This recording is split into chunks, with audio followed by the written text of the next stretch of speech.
বাংলাদেশ সরকারের প্রধান উপদেষ্টা ডক্টর মোহাম্মদ ইউনূসের সম্মানে ৫৭ প্রবাসীকে ক্ষমা করেছে আরব আমিরাত। বৈষম্য বিরোধী ছাত্র আন্দোলনে সংহতি প্রকাশ করে সংযুক্ত আরব আমিরাতে বিক্ষোভ করায় যে ৫৭ জন বাংলাদেশিকে কারাদণ্ড দেওয়া হয়েছিল তাদের সবাইকে ক্ষমা করে দেওয়া হয়েছে।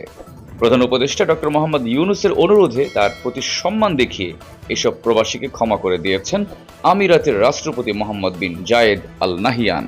প্রধান উপদেষ্টার প্রেস সচিব শফিকুল আলম জানান, গত ২৮ আগস্ট প্রধান উপদেষ্টার সঙ্গে টেলিফোনে কথা হয় সংযুক্ত আরব আমিরাতের প্রেসিডেন্টের। সেখানে বড় অংশ জুড়ে ছিল ৫৭ জনের শাস্তি মওকুফের বিষয়টি। প্রধান উপদেষ্টা প্রেসিডেন্টকে প্রবাসী শ্রমিকদের ক্ষমা করে দেওয়ার জন্য অনুরোধ করেছিলেন। প্রেসিডেন্ট তার কথা রেখেছেন। প্রধান উপদেষ্টা আজ এই সুখবরটি পান এবং জানিয়ে দেন। তিনি বলেন, তাদের ক্ষমা করানো ছিল বড় চ্যালেঞ্জ। এখন তাদের বিষয়ে পরবর্তী করণীয় ঠিক করতে সংযুক্ত আরব আমিরাতে বাংলাদেশের দূতাবাসের সঙ্গে কথা হচ্ছে। তারা জানিয়েছেন ওই দেশে সংশ্লিষ্ট দপ্তরের সঙ্গে যোগাযোগ রাখছেন। তাদের বিষয় কি হবে তা নিয়ে পররাষ্ট্র মন্ত্রণালয় কাজ করছে। সম্ভবত তারা দেশে ফিরে আসবেন।